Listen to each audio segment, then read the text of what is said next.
மகர ராசி அன்பு சொந்தங்களுக்கு வணக்கங்க. சனீஸ்வர பகவானே ராசி அதிபதியாக கொண்டவங்க. இதனால எந்த ஒரு தப்பு தண்டாவுக்கும் போக மாட்டாங்க. தப்பான ஆட்களுடைய சவகாசம் இருந்தா அப்படியே வெட்டு ஒண்ணு துண்டு 2 பேசி ஒதுக்கி விட்டு வந்துட்டே இருப்பாங்க. இவங்கள பொறுத்தவரைக்கும் மனசுல பட்டத அப்படியே பேசுவாங்க. கடல் அலை மாதிரி புது புதுசா எண்ணங்கள் தோன்றிக்கிட்டே இருக்கும். அதே மாரி யார்கிட்டயாவது ஏதாவது ஒரு ஐடியா இருந்துச்சுனாக்க, நீங்க அத எப்படி பண்ணீங்க? ஏது பண்ணீங்கன்னு சொல்லிட்டு வழியா போய் கேட்டு, அவங்களுடைய வளர்ச்சிக்கு எது காரணமா இருந்துச்சோ, அத வந்து எடுத்துக்கூடியவங்க. அதாவது நல்லத வந்து தேடி தேடி போய் கத்துக்கக்கூடியவங்க. மனிதநேயத்தோட வாழக்கூடியவங்க. இவங்கள பொறுத்தவரைக்கும் யாருக்கும் தொல்லையா இருக்கக்கூடாது. முடிஞ்ச அளவுக்கு உதவியா இரு. உன்னால முடியலையா? ஒதுங்கி வந்துரு. அதேபோல விவேகமாக செயல்படக்கூடியவங்க, வேகமாகவும் செயல்படுவாங்க. நீங்க அதிகமா பெருமாள கும்பிடுவீங்க. ஏன்னா, சனியின் பூரண ஆதிக்கத்துல பிறந்தக்கூடிய உங்களுக்கு, திருமால் கிட்ட மாறாத பக்தி இருக்கும். ஓகேங்களா? இதனால அடிக்கடி வந்துட்டு பெருமாள தான் கும்பிடுவீங்க. சனிக்கிழம ஆனா போதும். நாமம் போட்டுக்கிறது. சனிக்கிழமனா போதும். பெண்களா இருந்தீங்கனாக்க, பெருமாள வழிபாடு செய்யாம அந்த நாள தொடங்கவே மாட்டீங்க. அதேபோல எந்த ஒரு விஷயத்திலுமே முதலிடம் புடிக்கணும்னு நினைப்பீங்க. நெனச்சத சாதிக்கணுங்கிறதுக்காக எவ்வளோ சிரமத்த வேணா சந்திப்பீங்க. ஒரு விஷயம் கஷ்டமா இருந்துச்சுனாக்கா, மத்த ராசிக்காரங்கலாம் விட்டு விலகுவாங்க. ஆனா, இந்த மகரம் மட்டும், "ஓ! இந்த விஷயம் இவ்வளோ கஷ்டமா இருக்கா?"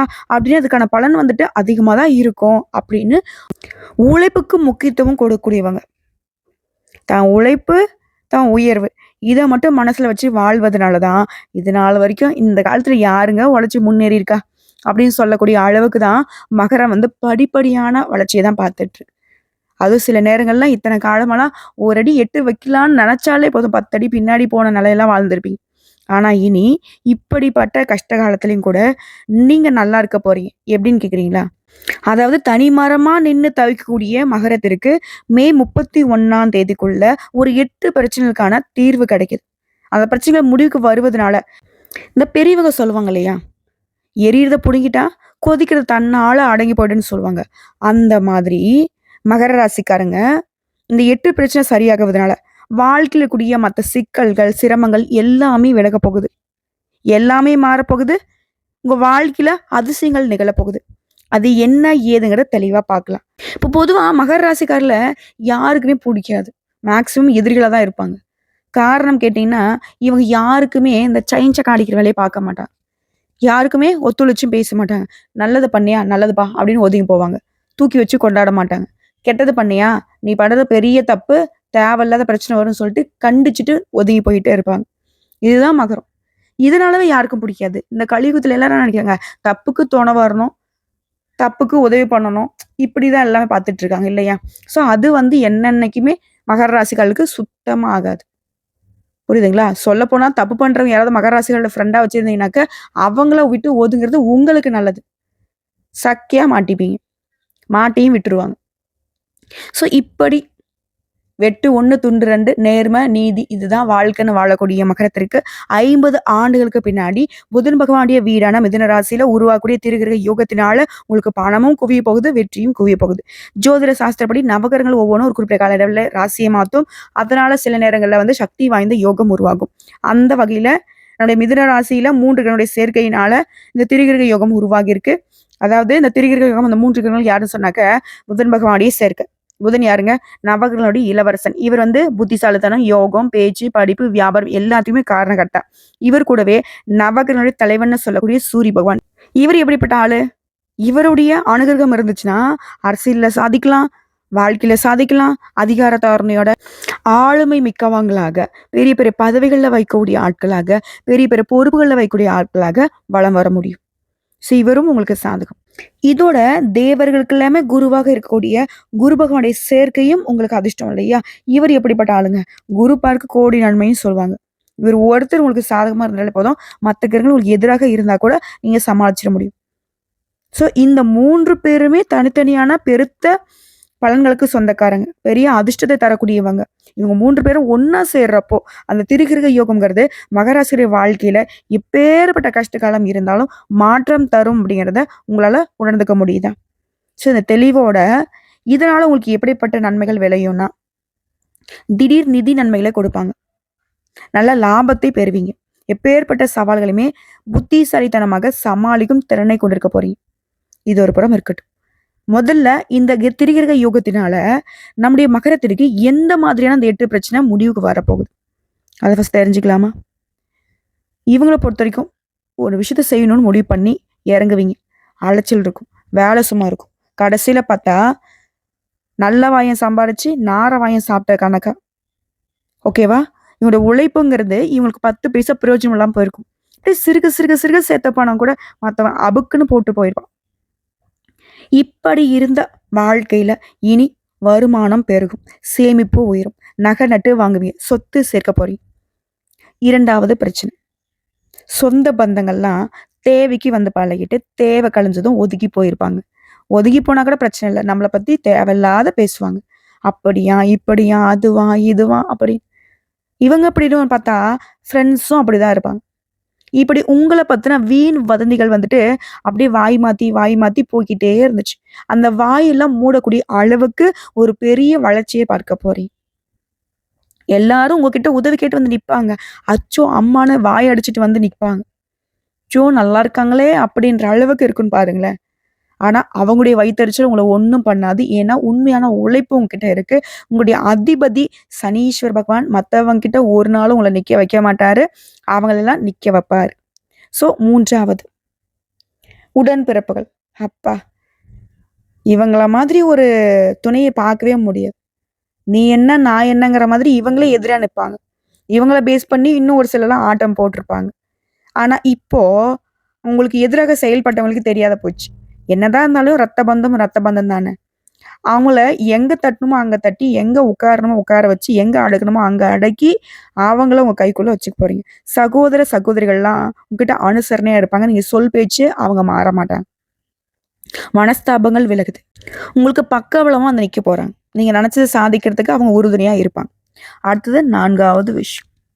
பூர்வீக வீட்ட சீரமைக்கணும், விரிவுபடுத்தணும். இப்படி சொத்து சம்பந்தமா நெறைய இடைஞ்சல்கள சந்திச்சிருப்பீங்க. அது எல்லாமே இப்ப சரியாகுது. கோர்ட்டு கேஸ்ன்னு ஏதாவது சொத்து சம்மந்தமா போயிட்டு இருந்தா கூட, அது உங்களுக்கு சாதகமா தீர்ப்பு கிடைக்கும். குறிப்பா உங்களுடைய மூதாதையருடைய சொத்துக்கள் உங்க கைக்கு வந்து சேரும். புதுசா வீடு கட்டக்கூடிய யோகம் கூட இருக்கு. பழைய வீட்டை சீரமைத்து, திரும்பவும் ஒரு புதுமையா மாத்தி அமைக்கக்கூடிய வகையிலும் இருக்கு. அதேபோல வண்டி வாகனம் வாங்கக்கூடிய யோகம் இருக்கு.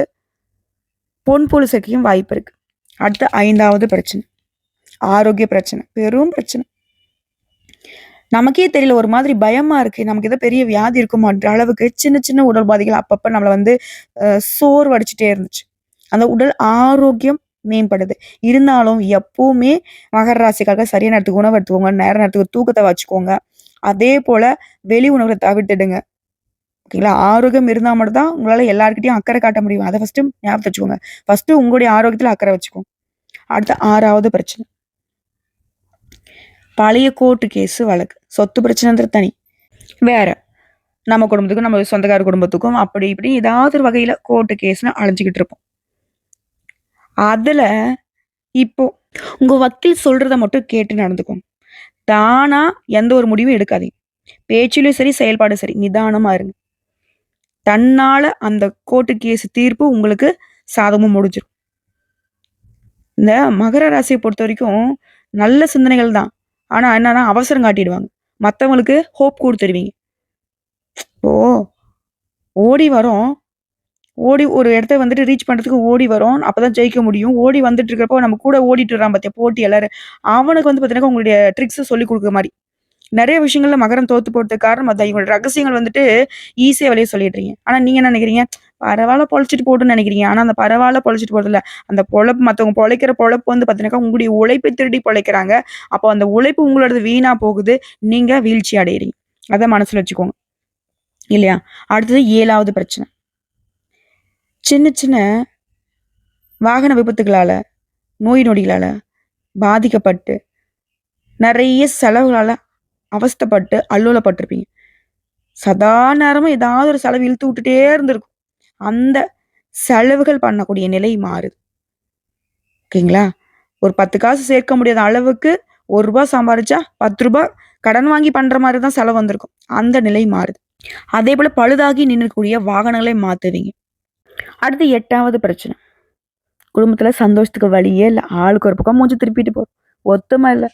போறவரெல்லாம் கேவலம் பேசுற மாதிரி தான் வீட்ல சண்டை, சச்சரவு அப்படியே போயிட்டு இருக்கு. சுப நிகழ்ச்சியும் தடைபட்டு போகுது. இப்படி இருக்கக்கூடிய குடும்பத்துடைய சூழ்நிலை மாற்றமடைந்து குடும்பத்தில் சந்தோஷம் நிரம்பி இருக்க போகுது. பல வகையில் பணவரவு உண்டாக போகுது. எல்லா விஷயங்களுமே வெற்றி கிடைக்க போகுது. வழக்கில் வெற்றி, கணவன் மனைவிக்கிடையே சந்தோஷம், தாம்பத்தியம் இனிக்கும்.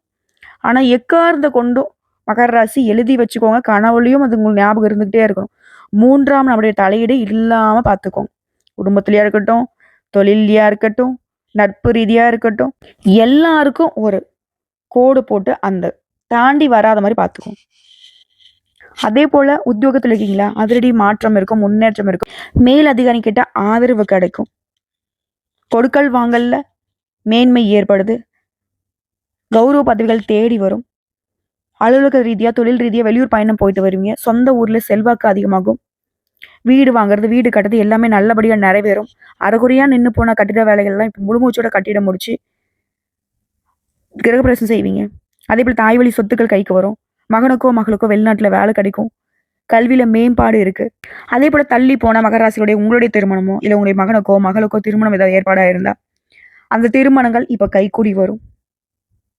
விஐபிகளுடைய முன்னிலையில அந்த கல்யாணத்தை ஜம்மு நடத்துவீங்க. அதே போல அரசியல்வாதிகளாம் தலைமைக்கு நெருக்கமாகுவீங்க. வெற்றி பெறுவதை மட்டுமே வழக்கமாக கொண்டு வாழ போறீங்க. இதோட வாழ்க்கையில திடீர் திருப்பங்கள் வரும்னு சொல்லியா, தந்தையாருடைய உடல் ஆரோக்கியத்துல அக்கறை காட்டுங்க. பண வரவு அதிகமா வரும். வியாபாரம் பல வகையில் லாபத்தை கொடுக்கும். ஷேர் மூலம் பணம் வரும். ஒட்டுமொத்தமா சமுதாயத்துல அந்தஸ்து கௌரவத்தோட வாழ போறீங்க. குடும்பத்துடைய அந்தஸ்து பல மடங்கு உயர போகுது. எல்லாத்துக்கும் மேல விலை உயர்ந்த நகைகளே வாங்குவீங்க. புண்ணிய ஸ்தலங்களுக்கு போயிட்டு வரக்கூடிய யோகம் இருக்கு. குடும்பத்துல இருந்த தடைகள் எல்லாமே உடைப்படுது. உடைய விருப்பங்கள் எல்லாமே பூர்த்தி ஆகுது. அடுத்தவங்களை நம்பி மட்டும் எக்காரணத்தை கொண்டு மகர ராசி அகலக்கால வைக்கக்கூடாது. உங்களுக்கு தெரிஞ்சதை செய்யணும். உங்க வேலையை நீங்க தான் செய்யணும். யாரையும் நம்பி ஒப்படைக்கூடாது. யாரையும் நம்பி எதையும் கொடுக்கக்கூடாது, வாங்கக்கூடாது. புரியுதுங்களா? மகரம் எக்காரணத்தை கொண்டும் யாரையுமே எந்த காலத்திலையும் நம்பக்கூடாது. சனீஸ்வர பகவானை அதிபதியாக கொண்டவங்க. நீங்க தான் பல பேருக்கு வழிகாட்டி. ஓகேங்களா? உங்களை தான் 10 பேர் நம்பினே தவிர்த்து நீங்க ஒருத்தர் நம்பி இருந்துட்டீங்க அப்படின்னாக்கா அந்த வேலை கண்டிப்பா சாதகமா நமக்கு இருக்காதுங்கிறத முடிவு பண்ணிக்கோங்க. ஒட்டு மொத்தமா இந்த திரிகிரக யோகம்ங்கிறது புது புதிய விஷயங்களை நீங்க கத்துக்க போறீங்க. இதை பயன்படுத்தி உங்களுடைய இலக்குகளை எட்டி பிடிக்க போறீங்க. ஸோ உங்களை பொறுத்த வரைக்கும் இந்த திரிகிரக யோகம் கொடுத்துருக்கூடிய பலன்கள் அப்படிங்கிறது பிரச்சனைகளை முடிவு கொண்டு வரது மட்டும் இல்லாம உங்களுக்கு அதீத நல்ல பலன்களையுமே கொடுக்க போகுது. என்னன்னா புதிய வருமான ஆதாரங்கள் திறக்கப்படும். நிதி நிலைமை வலுவா இருக்கும். குடும்பத்திலையும் சரி, வாழ்க்கையிலும் சரி, மகிழ்ச்சிக்கும் அமைதிக்கும் குறைவே இருக்காது. நீண்ட நாள் ஆசைகள் எல்லாமே நிறைவேற போகுது. சமுதாயத்துல மதிப்பு மரியாதை அதிகமாக போகுது. செல்வாக்கு மிக்க நபருடைய நட்பு கிடைக்கும். நீங்களே செல்வாக்கு மிக்க நபர்களாக வளம் வர போறீங்க. வெளிநாட்டு பயணங்களை மேற்கொள்வதற்கு வாய்ப்புகள் கிடைக்கும். சுப நிகழ்ச்சியில அதிகமாக பங்கேற்கக்கூடிய வாய்ப்பு இருக்கும். புதிய வேலை தொடங்கக்கூடிய எண்ணங்கள் இருந்தா இந்த காலத்தில் தொடங்கினா நல்ல வெற்றி கிடைக்கும். அதே போல நீண்ட காலமாக உங்களுடைய பணம் எங்கேயாவது வெளியில சிக்கியிருந்தா அந்த பணத்தை நீங்களே மறந்துருந்தா கூட அந்த பணம் திரும்ப கிடைக்கிறதுக்கு வாய்ப்பு இருக்கு. வருமானத்துல உயர்வு இருக்கு. வாழ்க்கையிலும் சரி, தொழிலையும் சரி முன்னேற்றத்தை பார்க்க போறீங்க. உத்தியோகத்திலுமே உயர்வை அடைய போறீங்க. அலுவலகத்துல உங்களுக்கு கொடுக்கப்பட்ட வேலையை திறம்பட செய்து முடிக்கிறதுக்கான வாய்ப்பு இருக்கும். மேல் அதிகாரிகிட்ட முழு ஆதரவு கிடைக்கும். அதே போல ஏற்கனவே தொழிலையும் ஏதோ ஒரு விஷயத்திலையும் முதலீடு பண்ணியிருந்தாக்கா பழைய முதலீடு இருந்து கூட இப்ப நல்ல லாபத்தை பார்ப்பீங்க. அதே மாதிரி பங்கு சந்தை, பந்தயம், லாட்ரி இதன் மூலம் கூட நல்ல நிதி ஆதாயங்களை பெறுவதற்கு வாய்ப்பு இருக்கு. ஸோ ஒட்டு மொத்தமா இந்த திரிகிரக யோகங்கிறது மகர ராசிகளுக்கு வாழ்க்கையில மாற்றத்தையும் ஏற்றத்தையும் அதிசயங்களையும் நிகழ்த்த போகுது. இது எல்லாம் உங்களுக்கு நினைச்சிருக்குனாக்கா நீங்க செய்ய வேண்டிய பரிகாரம் மற்றும் வழிபாடு. இந்த 3 பேரால தான் நமக்கு நல்லது நடக்க போகுது. புதன் பகவானுடைய வழிபாடு செய்யணும். அவருடைய அனுகிரகம் நமக்கு நினைச்சிருக்கணும். ஒவ்வொரு புதன்கிழமையும் அருகில் கூடிய உங்களுக்கு ரொம்ப பிடிச்சமான இஷ்ட தெய்வம் சொல்லக்கூடிய பெருமாளுக்கு மகாலட்சுமி தாயுடைய அம்சம் பொருந்திய துளசி மாலை அணிவித்து குடும்பத்தில் இருக்கிற எல்லாருடைய பெயர்லையுமே அர்ச்சனை செஞ்சுட்டு வாங்க. செல்வ செழிப்பு மேலோங்கும். குடும்பத்தில் சுபிக்ஷம் நிலைக்கும். 2வது சூரிய பகவானுடைய வழிபாடு. அனுதினமும் சூரிய பகவானை வணங்கிதான் ஒரு நாள் தொடங்கணும். இதன் காரணமா வாழ்க்கையில எக்காரணத்தை கொண்டும் இருட்டுங்கிறது சூழாம போகும். எப்பேற்பட்ட சூழ்ச்சிகளும் உங்களை சூழாம இந்த சூரிய பகவானுடைய வழிபாடு உங்களுக்கு பலன் கொடுக்கும். அடுத்து 3வது ஒவ்வொரு வியாழக்கிழமைகள் தோறும் குரு பகவானுக்கு மஞ்சள் வஸ்திரம் சாற்றி மஞ்சள் மலர்களால் அர்ச்சனை செய்து நல்லெண்ணெய் தீபம் ஏற்றி மஞ்சள் நிற கொண்ட கடலை இருக்குங்களா அது மாலை கட்டி போட்டாலும் சரி, இல்லை நெய்வேத்தியமாக கொடுத்து அவருக்கு படைச்சிட்டு வரக்கூடிய பக்தர்களுக்கு பிரசாதமா கொடுத்தாலும் சரி, நிறைய நன்மையான பலன்களை உங்களுக்கு கொடுப்பார். இவர் ஒரு பார்வை இருந்தாலே போதும் இல்லையா, நமக்கு பலம் கூடும். ஸோ இந்த 3 தெய்வங்களை வழிபாடு செய்ய ஒவ்வொரு நாளும் உங்களுக்கு சிறப்பாக அமையும். யாரும் உங்களுக்கு எப்பேற்பட்ட சூழ்ச்சி ஏன் அந்த தெய்வங்களே இறங்கி வந்து உனக்கு வந்து ஒழிச்சு கட்டணும் முடிவு பண்ணா கூட சரி, முயற்சி மட்டும் தான் பண்ண முடியும் தவிர்த்து ஒன்றும் உங்களை பண்ண முடியாது. ஸோ ஒட்டு மொத்தமாக மகரத்திற்கு வாழ்க்கை மாறுதுங்க. நல்லா இருக்க போறீங்க, ரொம்ப ரொம்ப நல்லா இருக்க போறீங்க.